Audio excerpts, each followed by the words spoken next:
Thanks to Soltec Solutions for sponsoring this episode of On the Ledge. Without their help, I couldn't bring you all this planty chat. I love working with brands that I've tried out and I can truly recommend, and that's certainly the case with Soltec Solutions. I can tell you from personal experience that their lights are superior quality, sturdy, stylish and effective. Soltec Solutions' fabulous customer service means you won't be left in the dark when it comes to buying great grow lights. Choose from their range of track lights, pendant style lights, or a simple bulb that will screw into most standard light fittings for setup that takes just moments. Check out Soltec Solutions' range of lights now at soltecsolutions.com and get 15% off with the code ONTHELEDGE. That's soltecsolutions.com. Enter code ONTHELEDGE for 15% off.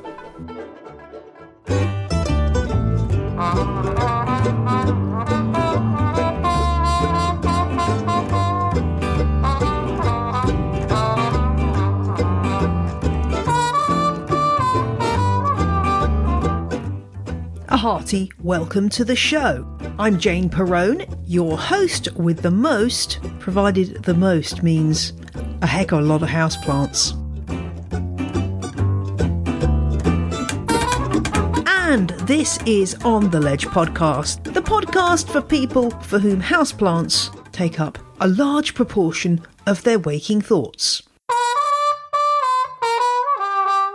Thanks to a listener called Real Artifice in the US for writing a lovely review for the show, and to Barry and Marissa for becoming legends this week. A reminder also to enter my competition to win a pair of tickets to the Hampton Court Palace Garden Festival Flowers After Hours events on Friday, the 8th of July in the great capital city of London. I'm going to be doing a live podcast from there, and I'd love there to be some On the Ledge listeners in the audience cheering me on. So do go to my Instagram, j.l.perrone, to enter the competition if you are in travelling distance of Hampton Court. Follow me and comment with the name of somebody you'd like to go along with, and who knows, the tickets could be yours. The closing date is 11:59 p.m. BST tonight. That's the Friday the 24th of June. So don't delay. Enter now.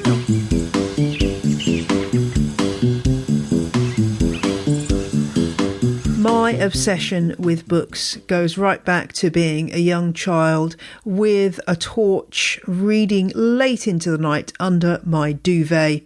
And houseplant books were definitely part of that scene from an early age, as you'll know if you've been a listener to the show for a while. In this week's episode, I chat to Maria Failla of fellow houseplant podcast Bloom and Grow Radio. It just so happens that Maria's new book, Growing Joy, is out this week, so we hopped online to talk about everything from our favourite planty books to why we like nothing better than hitting the charity shop or the thrift store to find some vintage gardening literature. Hello, legends. I'm Maria Failla, the other plant lady podcaster hanging on the internet alongside Jane, the host of the Bloom and Grow Radio podcast, another houseplant-based podcast, and the new author of the book, Growing Joy, The Plant Lover's Guide to Cultivating Happiness and Plants. Jane and I were some of the first plant lady podcasters out there, and I'm so lucky to be a repeat guest on today's show and thrilled to be here. So thanks for having me, Jane. I want to hear all about your book. But first, I want to hear about if there's any houseplant books that you were inspired by and ones that you keep going back to. I have a really embarrassingly large collection of plant books. I would say maybe like 50% of my book collection on my bookshelf is plant books, because I have this habit of going into thrift stores. I'm sure you do too. And always going to the gardening section and finding the vintage houseplant care books from the 70s. And they're always $1. Like, they're always so cheap. And that's actually where I started learning about plants. And I've amassed quite the collection. So I would say my favorite books to read are the older ones, because it's so fun to see the prices. It's so fun to see what plants used to cost, and also see what trends have survived the test of time. There's a non-houseplant related book, but a nature related book that I read lately that I really can't stop thinking about. Have you read Braiding Sweetgrass? Oh my gosh. Yes. I mean, I know I'm late to the game. It came out a long time ago, but I only recently read it. And I live in the mountains. I live in the country right now, actually near the land that she discusses, that she grew up on. And my relationship with nature has completely changed after reading this book, Braiding Sweetgrass by Robin Wall Kimmerer. I can't recommend it enough. And I'm thankful. Offline, you and I were just talking about reading really good writers when you're writing a book can be really intimidating. And I'm really thankful that I read the book after I finished Growing Joy, because I think that totally would have thrown me for a loop, because she's the most beautiful writer. And she combines botany and storytelling and anthropomorphizes trees and plants in the most magical way. And I found myself, I rarely reread stuff, but I've gone back and I listened to the audiobook, and I've gone back and re-listened to chapters, because it's just such captivating writing about nature and plants. And I think every plant person should read it. I totally agree. It's such a good book, isn't it? And I just found myself like having a little cry. I mean, I think maybe this is a perimenopausal thing, but I just found it a really, really emotionally touching book. Oh, yeah. And as you say, it just put a totally different spin on my understanding of botany, and her position as an Indigenous person and also a botanist just gave her this really interesting insight. And a woman too, yeah. There's another book of hers about moss, which is really worth reading as well. I believe it's called Finding Moss or Gathering Moss. That's it. Yeah, that is a really good book too. And you think, oh, moss, what is there to... Oh, again, she blows your mind with every page. I bet. Revelations about moss. So, yeah, that's a great choice. I've started a planty book club in my garden society that I have. And I feel like it's just going to be like a Robin Wall Kimmerer fan club, because that's definitely the next book. We just finished Braiding Sweetgrass, and that's definitely the next book I'm going to propose. I don't know if that's biased, but I don't care, because I love it. Yeah, no, she is really, really special. And yes, you're right. I do hang out in thrift stores, or as we call them here in the UK, the Chazza, the charity shop. Oh, okay. I love it. Charity shop is the UK equivalent of the thrift store. And you're right. I mean, I too have lots of houseplant books from the past. I mean, I've spoken on the Plant Daily podcast about my love of Thalassa Crusoe and her books. So good. That was great. That was a great episode. If you like the Thalassa Crusoe no-nonsense style, I can also recommend for outdoor gardening any book by a chap called Christopher Lloyd, who is a famous, unfortunately now deceased English gardener. And he's very no-nonsense, and his writing is brilliant. And his most famous book is probably The Well-Tempered Garden. So yeah, look out for Christopher Lloyd if you are looking for an outdoor book. If you ever come to England, you have to go to his garden, Great Dixter, which is an amazing garden. Houseplant books.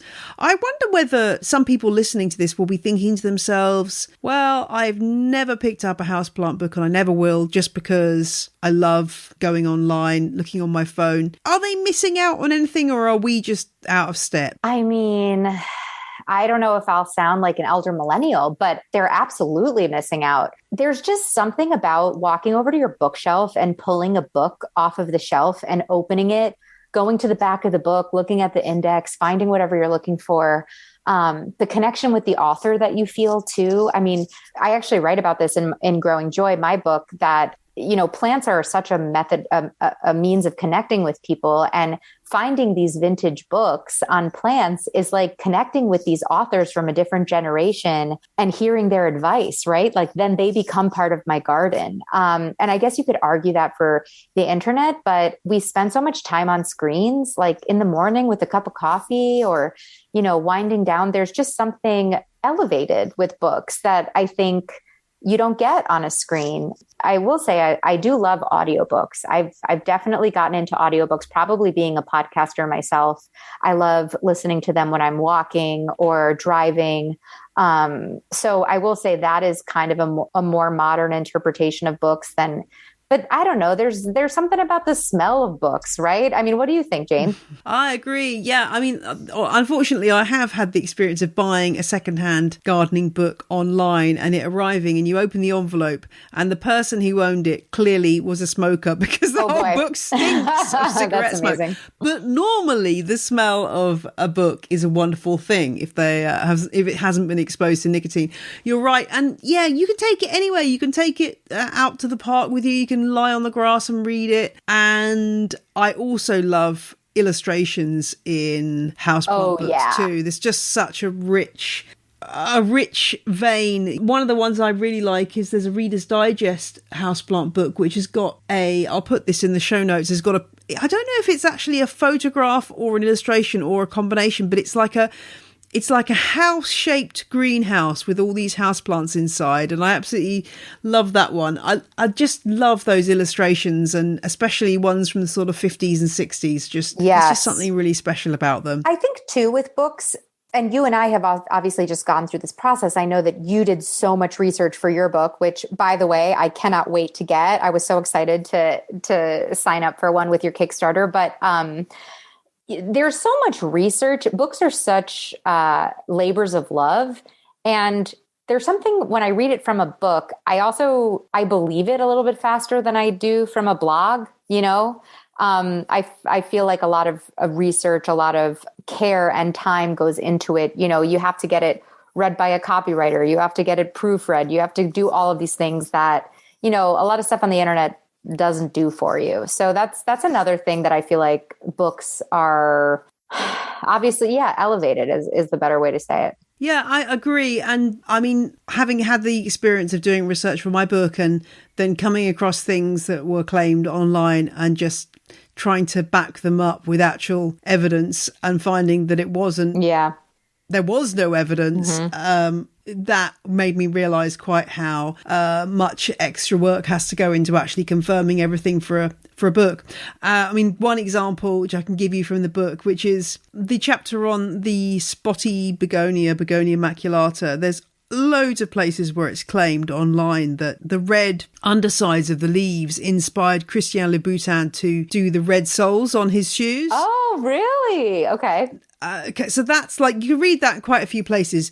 As far as I can find from all the interviews I looked at with him and newspaper reports about his career and his shoes and his design inspirations, it is not true that Begonia maculata was his inspiration. His inspiration, according to every other source, was seeing his assistant painting her fingernails red. So again, you kind of wonder where these things come from. And maybe it is true. Maybe somebody spoke to Christian Louboutin in person and he told them that. But as far as I can fathom, that's one of those things that's just gone around the internet and is, you see the things just being copied across. So we hold books to a higher standard of research, I think, which is a good thing. Definitely. But tell me about your book.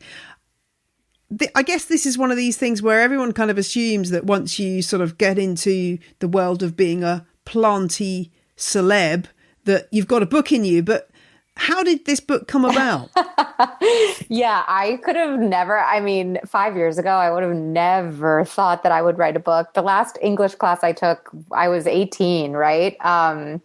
And I started a podcast because I like to talk. I have a degree in opera. I like to use my voice. I didn't ever really consider myself a writer. But how did the book come about? I am so fortunate that I have a listener who listens to the show and works for the wellness imprint of a large publisher in the States. And on my show, on Bloom and Grow Radio podcast, I have a series called Plant Side Chats.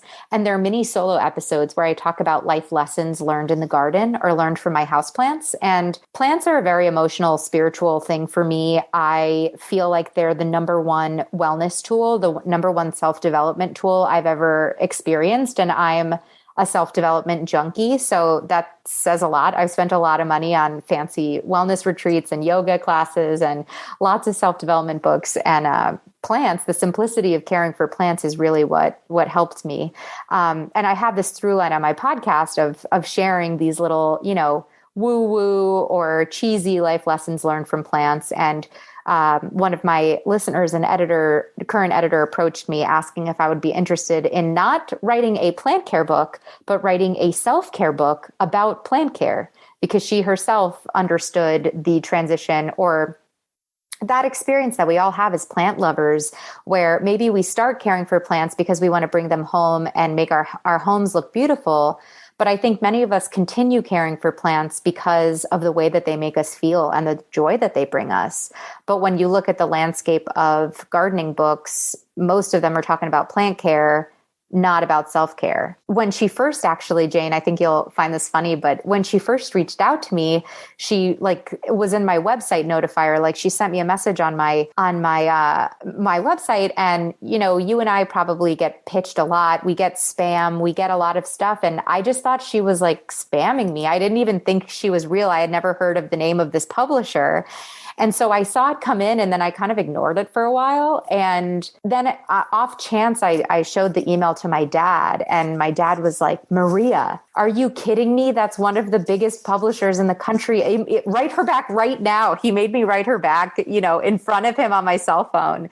And I met her, and, our kindred plant heart spirits met. And, I had a book proposal 48 hours later. So it definitely came out of nowhere. I definitely didn't anticipate myself writing a book, but I will say it's probably one of the most beautiful, heart-opening, exciting experiences that I've had. And I'm so excited that I get to share my perspective on plants and what they can do to, amplify the joy in our lives with this little book. It's like a little love letter to plants. There are lots and lots of plant care books out there. There seems to be a new one coming out every week, and they all offer something slightly different. I mean, I always sort of think, oh gosh, I can't need another plant care book. And then I open it up and think, oh, this is actually really good. This is giving another perspective. Totally. Because there is always something new to learn. But it's nice to have a book which takes a different slant. Now, I'm sure all of us have, including me, felt at some time in the past couple of years like they've gone through the seven, I don't know if there are 7 stages, how many stages are there, but the stages of being a houseplant enthusiast, of the first initial rush of buying lots of plants, and then perhaps feel like the joy's drained away a little bit.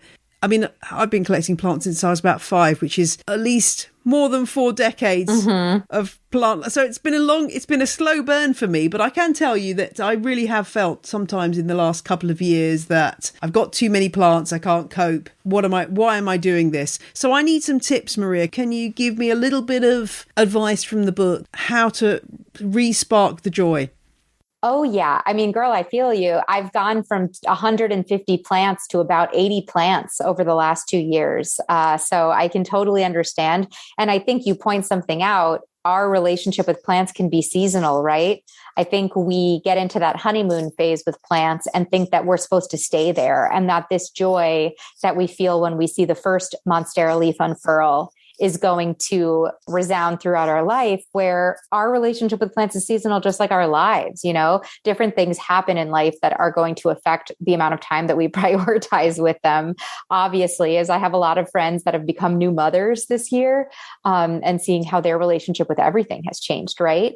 So I think number one, just acknowledging that you're going through a different season of life. And that's where those plant life parallels come into play that I wax poetic about all over the book.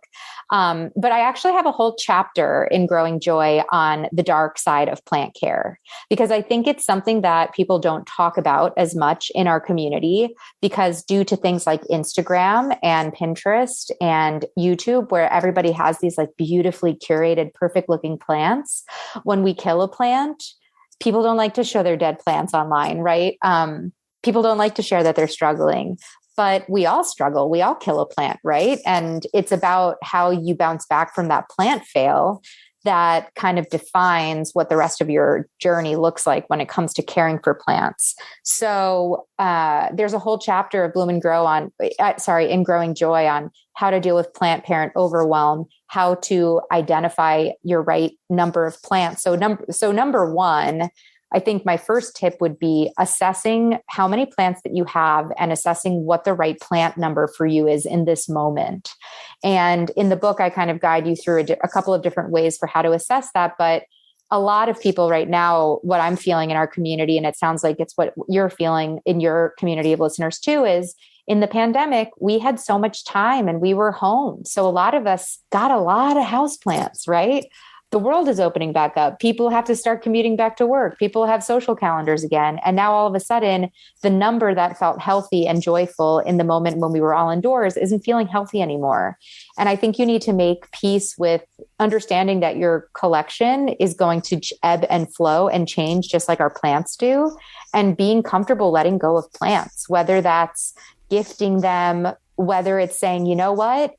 I appreciate you and I'm composting you. It's not even worth gifting you, it's just time to let go of the plant, whether it's donating them to, a local botanical garden or nursing home or something like that. There's tons of creative ways that you can let go of plants and still let them bring other people joy.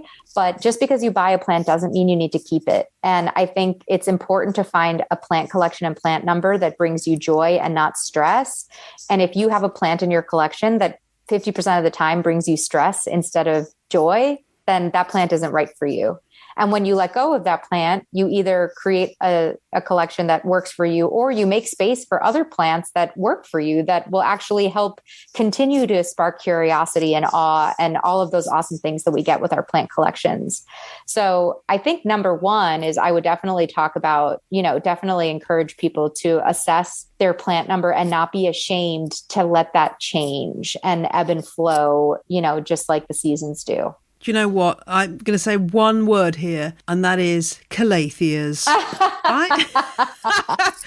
mean, I can grow the things. I can grow them. I just don't want the stress. I just don't want the work. Yep. And I'm actually going to widen that out to all Maranta group plants. I've got a Maranta lemon lime in my propagation box, and I'm thinking to myself, I'm going to give that away to somebody because I just don't want it anymore. It's just too much hassle. It gets spider mite every time you look at it funny. Yep. And I'm just so fed up with it. So, the only time it's happy is if it's in the sort of very humid propagation box where spider mite, it's just too humid. And I'm just like, I just can't be bothered with it anymore. So I think that's going. I also actually posted on my Instagram stories yesterday a contrast between my beautiful Hoya polyneura, fishtail Hoya, and my completely dead and de-leafed Hoya kerrii, which had been limping along. And people then message me saying, well, you know that the Hoya kerrii is like a succulent Hoya, and I'm like, I know all of the things about this Hoya. Right. I just not working slightly overwatered it. Yeah. And I'm just like, that's the annoying thing is that's kind of the thing that I grow best is succulents.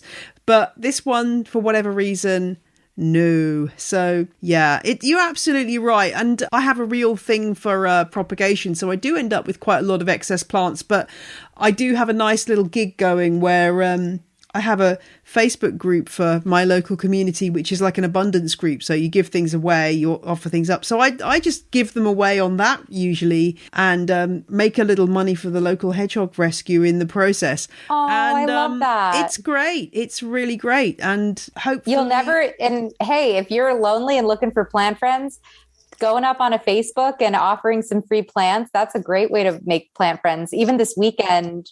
connecting, I also have a whole chapter on the book on connecting, on using plants as a vehicle for connection and cultivating relationships. And I just experienced it again. I mean, I experience this all the time and I hear from our community all the time, but this weekend, so I moved to the middle of nowhere kind of on a whim with my husband, and we literally don't know anyone. Like we have no friends here in the area that we live. And so we've been trying to make friends. And, I say in my book, making friends as an adult is hard, but making plant friends is easy. And it's so freaking true. So this last weekend, I went to it was called a garden party. It was a spring event that had garden lectures. And I signed up for all the lectures and I went to a dahlia lecture. I've never grown dahlias before. And sitting next to me was the cutest girl who happened to live 15 minutes from me, which where we live is a lot because no one lives close to us.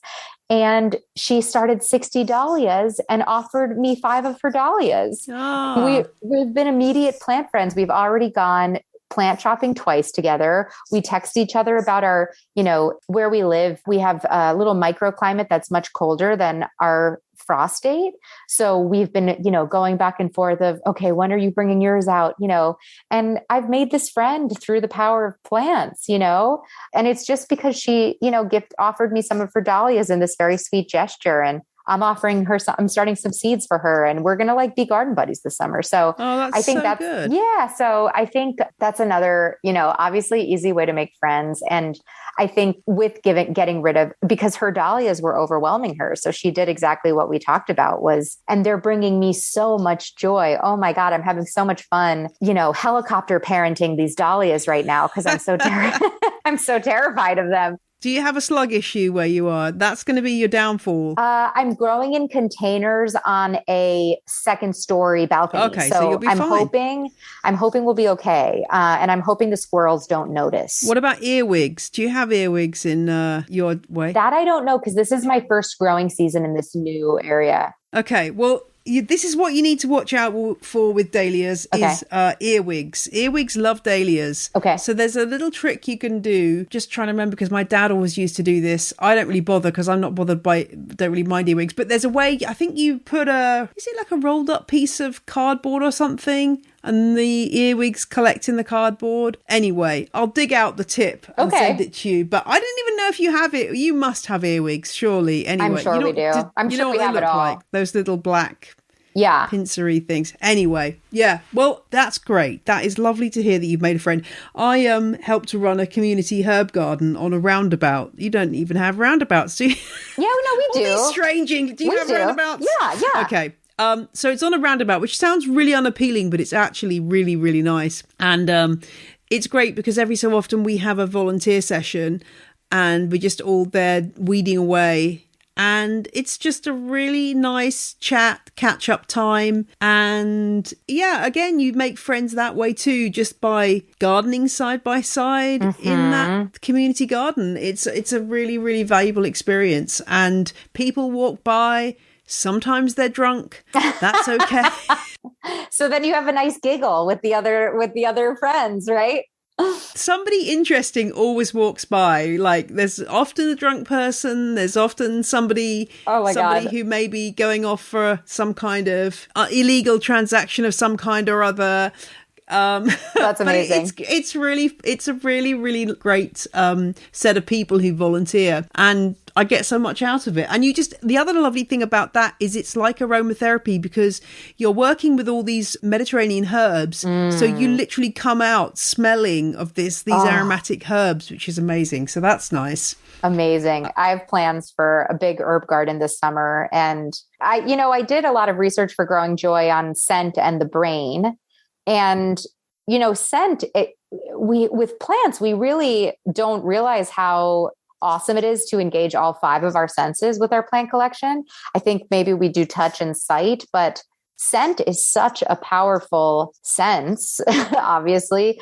It's the closest, it's a straight shot to our brain and has such a strong connection with memory. And so this year I've been really, after doing all this research for the book, I've been trying to evaluate how to work scent into my plant collection a little bit more indoors with trying to grow some scented plants indoors, and then outdoors with really going ham in the herb garden this summer and doing some scented geraniums and all sorts of stuff. But that's another thing that I think when you were saying, if you're feeling stuck or if you're feeling burnt out in your plant collection, because I think it does get stale, right? If you do the same thing for, decades, finding something that sparks your curiosity or something you don't know a lot about and then becoming a student again.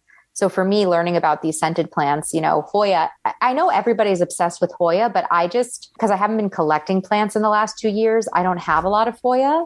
But now I'm really interested, not because of the leaves, but the blooms and the scents. So that's got me really curious. I'm going to put a little health warning in front of this. I am not recommending that anyone tries this at home. Okay. But have you licked a Hoya? Like a leaf? The flowers. Have you licked the flowers No. of a Hoya? Hoya nectar. Again, I say this again. Please do not try this at home, even though I'm sure it's perfectly safe. It is just basically nectar, which is just sugar. Okay. But there's a whole Facebook group devoted to this. Licking Hoyas. They're amazing. Like, they taste amazing. I haven't had one bloom yet. I'm dying. Oh, well, you got to wait for that now. I will lick my next Hoya.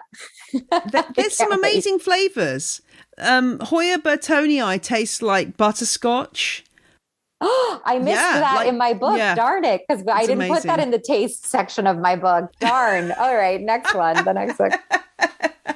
Well, as I say, I'm not sure whether I should be, I'd say, recommending it. Like, you undertake Hoya licking at your own risk, but it is something that lots of people have tried. I think the Plant Daddies did a TikTok reel on it. It just feels so naughty to do it, but it's a thrill, and it tastes, to me anyway, they taste really good and very different each one. So there you go. Okay, I will lick my next Hoya and record it, and I will tag you so you can share, so the community can see. I'll be the guinea pig.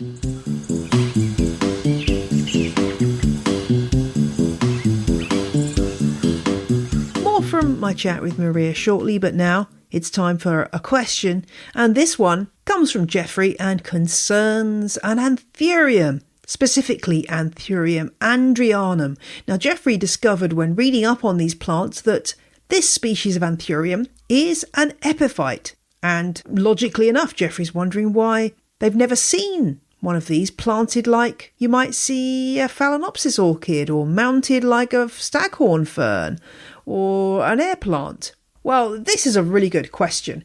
Let's just remind ourselves of what an epiphyte is before we go any further. Put simply, it's just a plant that grows on another plant. Distinct from a parasite, that's a plant that grows on another plant and gets its nutrients entirely from that plant. So we're thinking about things. The obvious one that springs to my mind is the broom rape genus of plants, Orobank, which are parasitic plants that live in my part of the world. There's a lot of species, actually, over a couple of hundred, I think, but some of those live in the UK. So they're true parasites.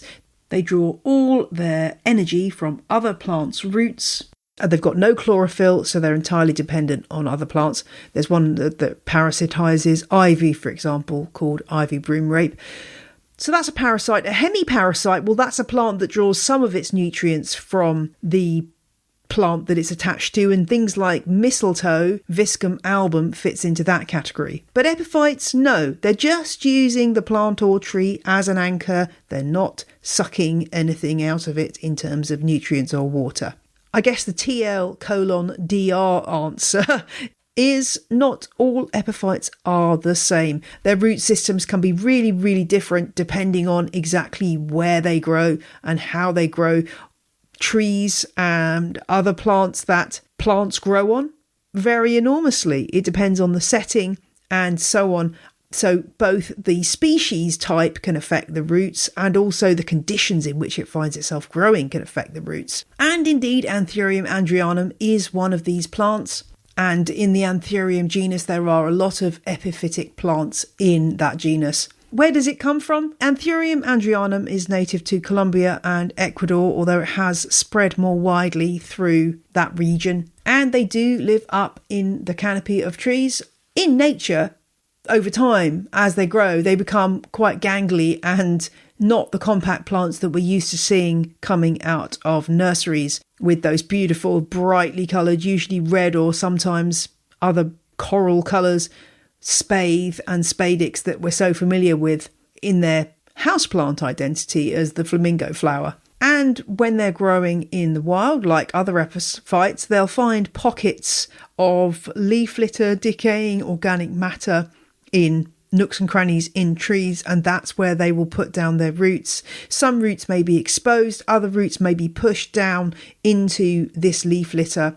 Epiphytes do massively vary in the way they grow. It'll partly depend on the species and also partly depend on the conditions they're faced with. They have to be adaptable because trees obviously don't have uniform sizes of nooks and crannies available for them, so they do vary hugely.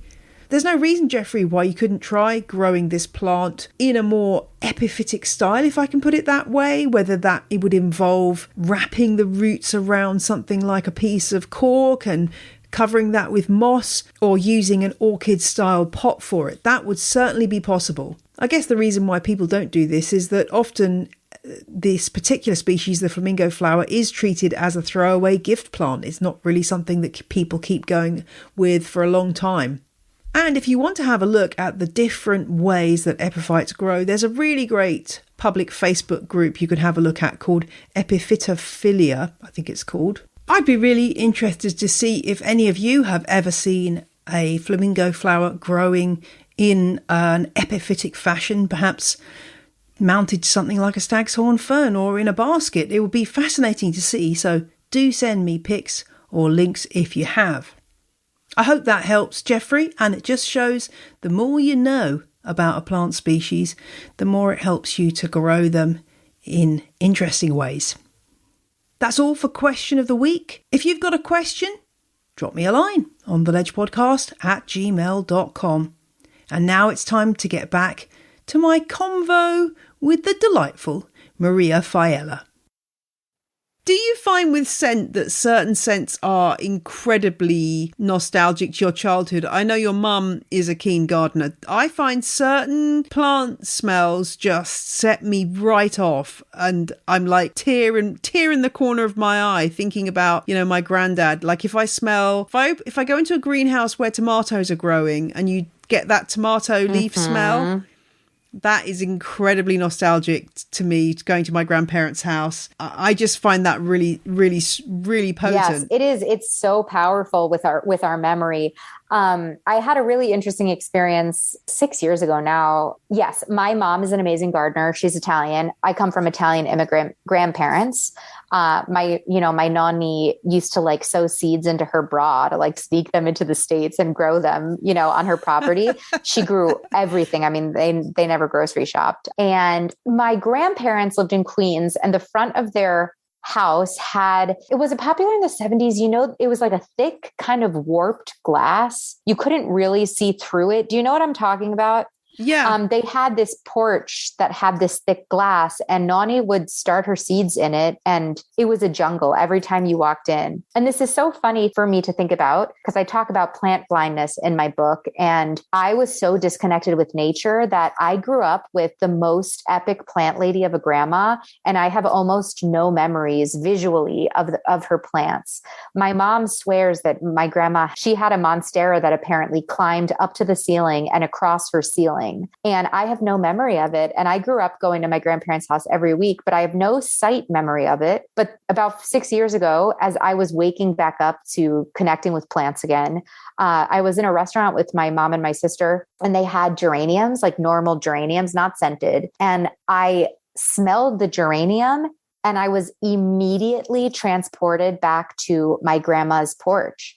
And it was because Nani had maybe 20 geraniums that she would put outside in the summer and then bring inside in the winter. And that was the predominant smell of her porch. And ever since that moment, I was transported to my childhood of sitting in the porch with my grandma. It was wild.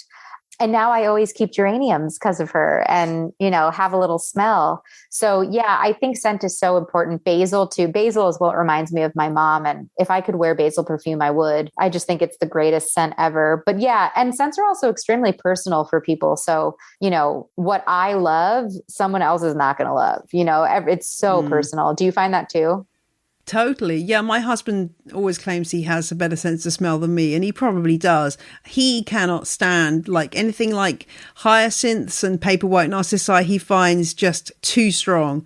He can't. Isn't that interesting? Spare. Yeah, he finds it just too potent. Or if you, at the minute here in the UK, there's a lot of lilacs blooming, lilac flowers outside. And again, if I present him with one of those, I'm a weirdo who will literally just stand there when I'm walking the dog in front of a bush, just sniffing lilacs for about, I must get Me too. looks.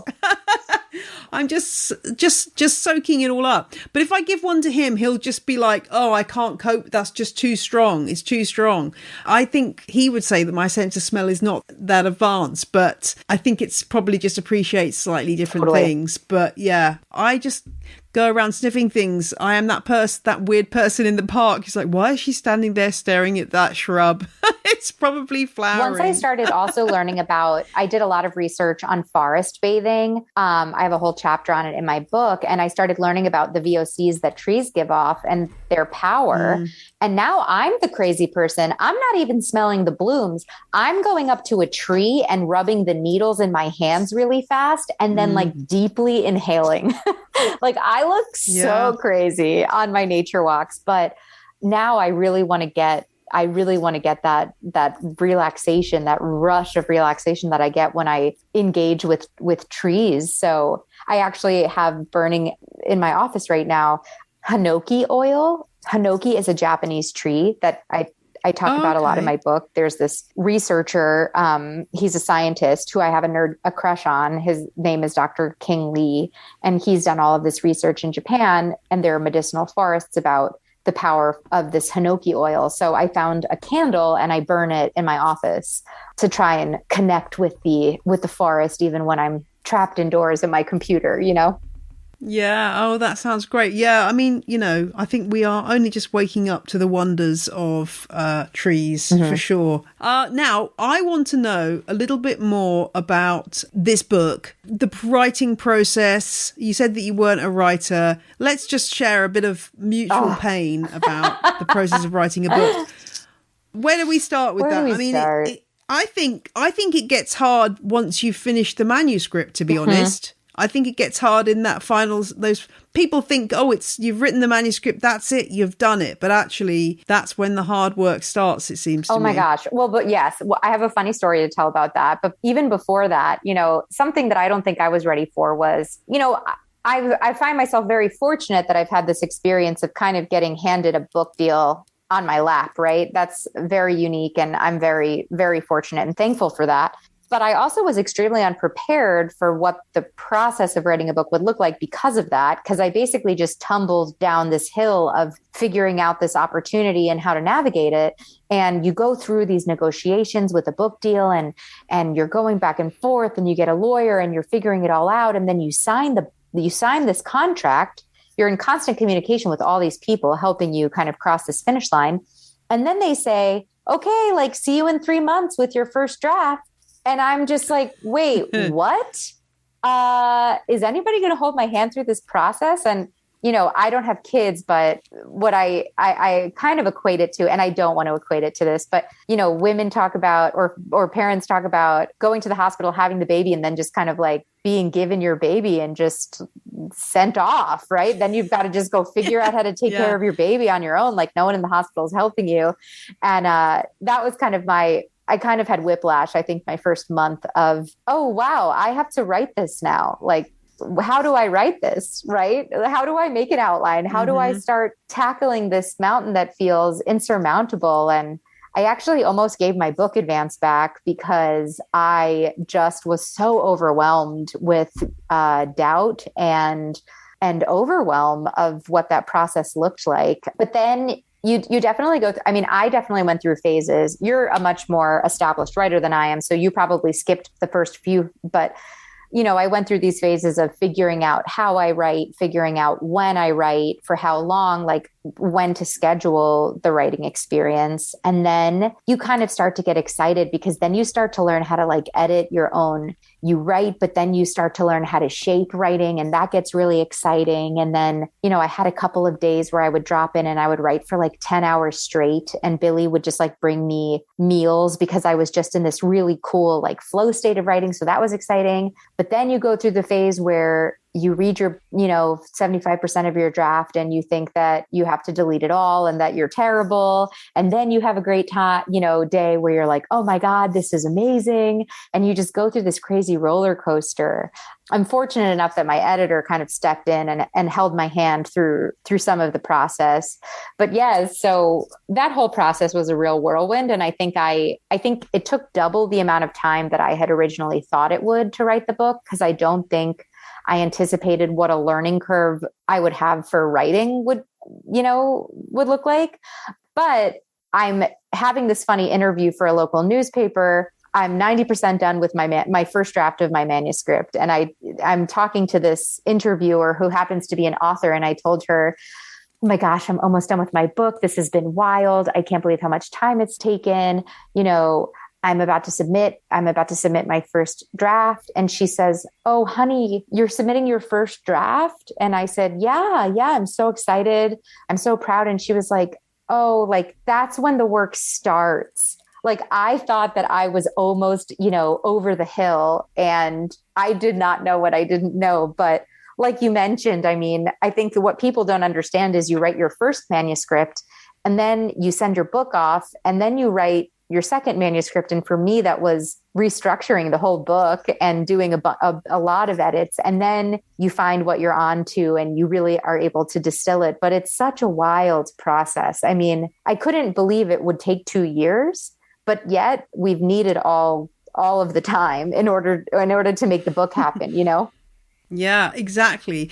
I mean, I'm thinking of, I recently read some quotes from Franz Kafka, the novelist, about writing and from his diaries. And it was just like, I mean, I'm not comparing myself to Franz Kafka, but it was just a very familiar experience where he's kind of going, it's a series of entries over a series of days. And he's like, still I have nothing to say. And then the next day, I can still not write. And you're thinking, yeah, I'm glad it's not just me who feels this real struggle with putting words on a page. I will say, I want to shout out a huge, if for anyone writing, a huge help for me was a podcast called the Beautiful Writers Podcast. And this woman, Linda, who's a writer herself, interviews like all of the most amazing writers you've ever dreamt of. She's interviewed on her show. And I remember being in the gym once listening to a podcast, and she's interviewing maybe Marianne Williamson. She's interviewing 2 very famous writers. And they both talk about how you hit a point. Every writer hits a point where they think that they're not going to be able to finish the book and that the book is never going to get done. And I burst into tears in the middle of the gym because I was feeling so alone in that moment, because when you're writing, you're the only person that can do the writing. So it's just you and your computer for most of it. And I remember having that moment, just bursting into tears, like feeling seen for the first time in a while, of just being like, okay, like if Marianne Williamson like has this problem, like thinking she has to give her book advance back, like I'm going to be fine, figuring that out. But it was worth it. Do you feel like it was worth it for your book? Well, I'm not at the stage to judge that yet, but I hope so. I do remember sitting in the Lindley Library, which is the RHS library in London, where I was doing some research one day, and looking through how many chapters I'd written so far. And suddenly a switch flipped. And I suddenly thought, I might actually be able to finish this book. I might actually be able to do it. My background in journalism means that I had written a book before, so I kind of had some experience of this. But I always think of, I don't know if you've ever seen the movie Throw Mama from the Train with Danny DeVito. I promise you this is relevant, but it's got Danny DeVito and Billy Crystal in it. And Billy Crystal is a creative writing teacher, and Danny DeVito is his student. And there's these excruciating scenes of the creative writing classes. But what Billy Crystal always says is, a writer writes. And I always sort of say that to people when they're struggling, and also to myself, is, just keep writing. Yes. Even if you think it's crap, just keep writing, because once you have something, you can shape it, you can edit it, you can move things around. But until you have something, that's the hardest bit, when you're actually just staring at the blank page. Once you've got something, however crap it is, it's something that you can model and you can work with. And repurpose. So much of stuff that got cut ended up getting repurposed as connective tissue in this, in this chapter, or, this story fits better over here or whatever. So 100%, like if you are in a big writing project, I tried to write like 1,000 words a day or 2,000 words a day. I had some sort of minimum I wanted to hit, even if I threw it out. Because a lot of the times, just like you said, it ends up getting used, or you end up finding some nugget of inspiration that ends up leading to a great chapter, or something like that. So it's so interesting. I mean, it was the most humbling, heart opening, experience I've had to date. It's also a very interesting experience, like distilling your worldview, like into writing that will live on forever. It's crazy sometimes to think that this book might be the thing that someone in 5 decades picks up for $1 at a thrift store. If we even have books at thrift stores in the future, right? Who knows? But like, it is crazy to think, I write to my listener. I wrote the whole book to, very specific people that I had in mind that are, members of my community, members of the listener community. But it's also kind of vulnerable and wild to think that people who don't know you or don't know your, body of work might read it. And it's all just been a very interesting experience, but also exciting because hopefully it helps people, right? Indeed. And I mean, I had that experience when I was crowdfunding my book.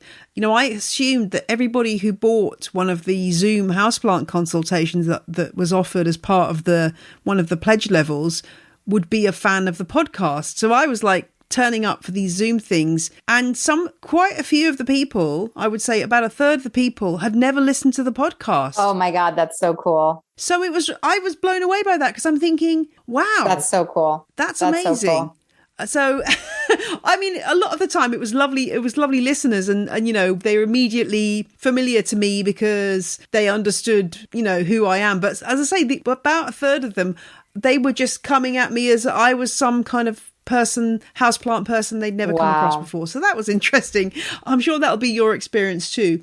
I just wanted to also recommend one more book to you, which you may not have come across. Talking about books in thrift stores, there's a really interesting book it's either called A Plant in My Window or The Plant in My Window by Ross Parmenter. I've been recommended this book before, but I haven't read it. Yes. Yeah. I mean, I have found it really hard to get a copy. I had to get the RHS Library in London to get a copy for me because the only copies I could find were hundreds of pounds. But you might be able to get it more easily in the US. It's amazing because it's a book about a guy living in a New York apartment who has this heartleaf philodendron, and sort of it provides him with lots of revelations, and he writes this whole book centered around this plant and how he gets to understand it and know it. Yeah, you should definitely put that on your list. Oh my God, that sounds amazing. That sounds like my favorite book. So I've moved to the country this year. I never want to move back to New York City. I lived in New York City for a decade, right? So I'm a city person. I'm a city girl. I grew up in the suburbs of New York and I lived in New York City proper for 10 years.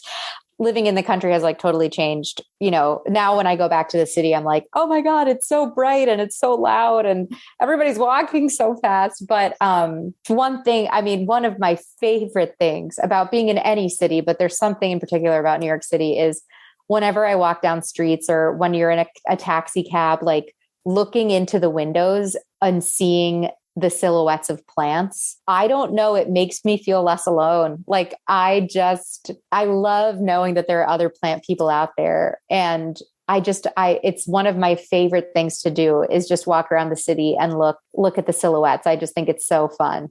Yeah, I like to look in the windows anyway. There's always something interesting going on. But if there's plants, that's a bonus. I love that. I'm constantly thinking of houseplant books that I want to exist, that not necessarily that I want to write, but that don't seem to exist, that I want to wish into existence. Is that the same for you? Are there books that you just don't seem to exist that you'd like to read about anything planting? Good question. I find most of the time, if I have an idea like this, there's already a book that's been written. I would like to say that the book that I wrote hasn't really been written before through the lens that I talk about plant care and self-care. Yet this plant in my window kind of sounds similar to my book that I don't know about. Yeah, it's a little bit, it was written in the 50s and you can, if I can say this, you can tell it's written in the 50s, like the way he talks about I think he has a housekeeper or cleaner or something who's obviously female. So like, it's of its era. Yeah. It's nothing like your book. I mean, it's definitely worth reading, but yeah, it's written by an American man in the 1950s. So you can imagine. Got it. What I will say, and I'll say this, what I don't have in my collection, which I think would make for a great book. And I've told several people that I think could write this book, but I don't know if anybody wants to tackle this, but maybe this book already exists, Jane, and you could recommend one to me.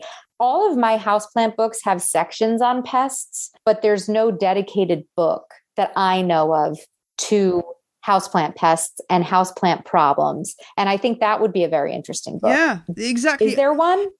No, there isn't. And in fact, I've just had answered a question on this on the show a couple of weeks ago. There isn't one. And the book I recommended is an RHS book that covers pests and diseases indoors and outdoors. But yeah, somebody should write that book. I think the reason why they haven't is because, for one thing, the list of chemicals that you can use is constantly changing. And so people sort of fear that. And also it's difficult to sell across countries. Absolutely, because of the differences between the US and the UK and other parts of the world in terms of what's available. And I know this when I'm doing pest episodes, that people are like crazy about neem oil in the US. It's not licensed for use here. Also things like BTI, mosquito bits and things, you can't, that they're not licensed here either. So I think that's probably the reason, but I think a book on that would still be really, really useful. I agree. Because there's always a chapter, and I go through all of my vintage,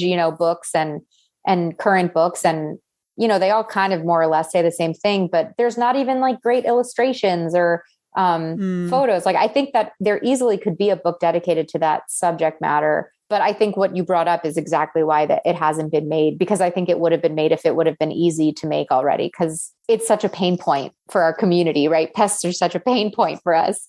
What about you? The other thing I think is really missing, and I really noticed this when I was doing research in the RHS library, was like there are very few houseplant books that cover a single genus. So back in the day, in the 70s, people were publishing books about begonias. People were publishing books about ficus, about ferns, about Hoyas. And now those kind of genus, like narrowing down to a particular genus, those books don't really exist anymore. Not that I know of. And yes, you have to go find the vintage ones. You're totally right. Or if they do exist, they're very academic and very, very expensive. So like I had to use some reference resources for like various things I was looking at, particularly Ficus lyrata, I think it was. I had to look at various very expensive books about trees of Africa. You just don't get those kind of books. Or, there were this guy, Jack Kramer, he wrote a lot of houseplant books. And, he wrote ones about indoor trees and all these things that we just don't break down in a book form, which I think I would love to see an updated version of that, or a whole book on begonias. Or I would love like I would love like an encyclopedia series. I think that would be so cool to do, like some sort of like under the same publisher with a similar cover, and you could have a shelf of Hoya, fern, begonia, ficus, all of that kind of stuff. That would be so cool. And like kind of a collector's item. That would be really cool. That would be really cool. But I don't know if there's the appetite for it anymore. But I agree. I think that would be amazing. I mean, certainly a book on Hoyas. I do have one book on Hoyas called The Genus Hoya, but it's kind of out of date now. A lot of the scientific names have changed, and some of the key species that are grown now are missing. So it's interesting. I just don't think there's enough appetite in the publishing industry to go down that road necessarily. People think that they're looking because online. It's so niche. That's so niche. Yeah, like how many people would buy that? Yeah, I don't. Yeah, it's true. It's true. I mean, I just bought a really amazing book on lithops, which came out in the last couple of years, which was a self-published book, which is amazing. If you're into lithops, stone plants, it's unbelievable. It's just the best. It's exactly what I want out of a let's focus on one genus kind of book. It's got pictures of like every single different type of seed capsule that lithops has, which is a lot, and it's got pictures of the different landscapes where each species grows and what the geology is. It's amazing. Isn't that the best feeling, like when you have a question or a passion for something and then you have that, oh my God, this is exactly what I want. I launched a virtual garden society this year for my listener community, and we have Leslie Halleck, who I think has been on your show. She has, right? Yeah. Leslie is our horticulturist in residence. And, Leslie is like the biggest plant nerd ever.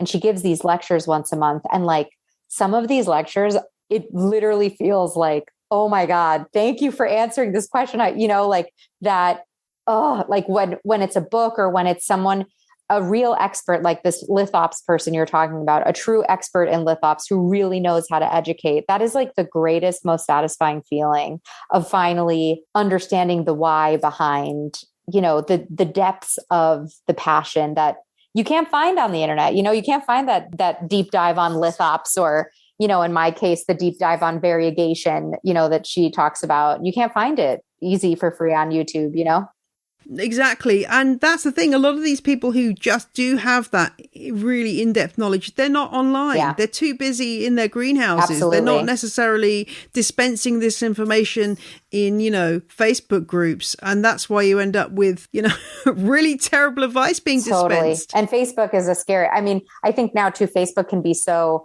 volatile that people are even maybe scared to share their opinions because they don't want to get trolled, Yeah. It's a difficult space. I think it's, in a way, a lot of the Facebook stuff is common sense. Just treat somebody as you would treat them if you were face to face and just be polite. But it frustrates me that sometimes the drama that goes on in these groups and also just people being over helpful, like they don't actually know what something is, but they're gonna state what it is without really having anything to back that up. Mm-hmm. But that said, I think that the planty corners of Facebook that I inhabit, which is for me personally, which is my Facebook group for listeners to my show and a few other groups that I run, like this abundance group and stuff. Actually, yeah, that local group sounds really nice. When it's harnessed for good, it's amazingly powerful. Totally. And, I think that's the thing. If it's managed well, Facebook can be an amazing space and you can learn loads. So it's like anything in life. It's a tool that you can use in different ways, and also a great way of hooking up with people to do swaps and things, which is how I get most of my plants. So yeah. And in that local group you've created sounds great. Yeah. And even on Twitter, I'd run this houseplant hour on Twitter. In Twitter, whatever your views about Elon Musk is quite a lively environment, as it were. And yet that hour on a Tuesday night is absolute bliss. It's just people sharing their plants and asking for advice. It is just a gorgeous hour of plantiness. Yeah. And there's never any trouble. So we've got to focus on those positive bits, but I still think, as you say, books really do offer something that deep dive that you can't necessarily get online. And that's a powerful thing. And gosh, let's hope so, given that we've both just written books. I know. Fingers crossed. Fingers crossed. Well, it's been great to chat to you, Maria. And as ever, you've been a delight. Is there anything else you need to tell me about this book? I'll put all the stuff in the show notes. When is it coming out? And hopefully it'll be available in all good bookshops, I'm sure. Yeah, it comes out June 28th.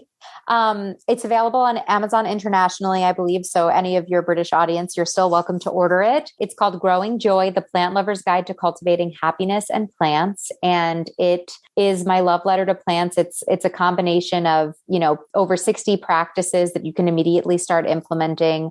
There's truly something for everyone, whether it's science-based or, science-based practices or totally woo-woo, sing to your plants practices. I have something for everyone. Combined with some stories about my personal growth and a lot of journaling prompts throughout the book too, to get the reader to really start going deeper, digging deeper. They're called dig deep prompts, to start digging deeper in their relationship with plants. So I wrote it hoping that it gives everybody one more, it helps enrich everyone in one way or another, right? You take what works and you leave what doesn't. But yeah, I would love for people to pre-order or purchase whenever this airs. It's currently trapped in Turkey on a cargo ship, but I believe the pub date is going to be June 28th. Fabulous. Well, I'm really looking forward to reading it, and let's hope it gets unlocked from Turkey in time. Yes. By the time this comes out. And if people want to, I'm going to do a very cool episode for the launch on Bloom and Grow Radio podcast called The Growing Joy Challenge. And it's going to be members of our community all sharing their experiences with how plants have enriched their lives. So that's going to be a very moving episode. If people want an episode all about their feels, if you want to cry, if you want to listen to something and cry, you can tune into this episode, because these we're sorting through all of the submissions right now. And some of them are like, I literally just sat on my couch and cried for like 2 hours. And, you know, if for some reason you can always follow me on Instagram at Bloom and Grow Maria. And if there is weird stuff that happens with the book, that's where I'll announce, you know, what country the book is stuck in now. But we're rolling with it. Awesome. Well, thanks so much, Maria. Thanks for having me, Jane. And I can't wait to read your book. I'm so excited. And it's been very fun for us offline to commiserate about the publishing process, and so excited for your continued success as well. Thank you. Well, let's hope it's, I've got a while to wait yet, but we'll get there in the end. I hope my book doesn't get trapped somewhere, but yes. And we'll have you over on Bloom and Grow Radio to celebrate when your book comes out for sure. Thanks so much.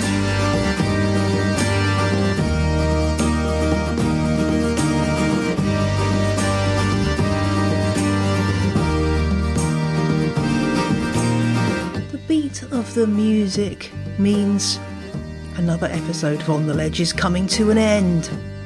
Thanks so much to Maria Failla, my guest this week. Check out her book Growing Joy. There are details in the show notes, as well as a list of all the other books we've mentioned. I'll be back next Friday.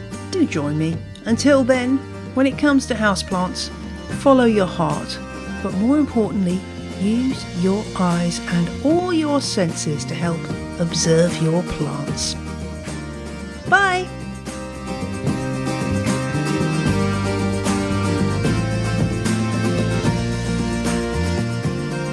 The music you heard in this week's episode was Roll Jordan Roll by the Joy Drops, The Road We Used to Travel When We Were Young by Komiku, and Oh Mallory by Josh Woodward. The ad music was Dill Pickles by the Heftone Banjo Orchestra. All tracks are licensed under Creative Commons. Visit the show notes for details.